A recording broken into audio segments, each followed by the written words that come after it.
FIFA world cup ഡ്രോയിൽ നിങ്ങൾ ശ്രദ്ധിക്കേണ്ട 5 കാര്യങ്ങൾ ഇതാണ്.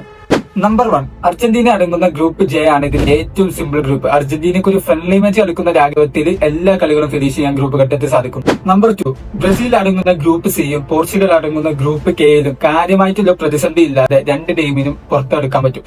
ബ്രസീലിന് ഒരു വെല്ലുവിളി ഉള്ളത് മൊറോക്കയാണ്, അതുപോലെ തന്നെ പോർച്ചുഗലിനുള്ളത് കൊളംബിയയാണ്.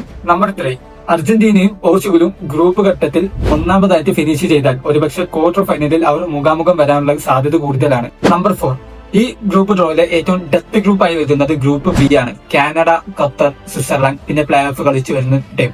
ഇതായിരിക്കും ഏറ്റവും വാശിയേറിയ മത്സരങ്ങൾ നടക്കുക. നമ്പർ 5, പോർച്ചുഗലിനും ബ്രസീലിനും ഈ വേൾഡ് കപ്പ് നേടുകയെങ്കിൽ അതിന് വളരെയധികം പ്രയാസമാണ്. കാരണം പോർച്ചുഗലിന് അർജന്റീനയും അതുപോലെ തന്നെ സെമിയിലെത്തിയ ഒരു പക്ഷേ ബ്രസീലിനെയും നേരിടേണ്ടി വരും. ബ്രസീലിന് ക്വാർട്ടർ ഫൈനലിൽ ഒരുപക്ഷെ ഇംഗ്ലണ്ടിനെയും, സെമി ഫൈനലിൽ പോർച്ചുഗലിനെയും അല്ലെങ്കിൽ അർജന്റീനയെയും നേരിടേണ്ടി വരും. അപ്പോൾ ഈ ഒരു വേൾഡ് കപ്പ് ഡ്രോയെ പറ്റി നിങ്ങളുടെ അഭിപ്രായം എന്താണ്? താഴെ കമന്റ് ചെയ്യും. അതുപോലെ തന്നെ ഈ വേൾഡ് കപ്പ് ആദ്യം നേടും നിങ്ങളുടെ പ്രഡിക്ഷനുകൾ താഴെ കമന്റ് ചെയ്യും.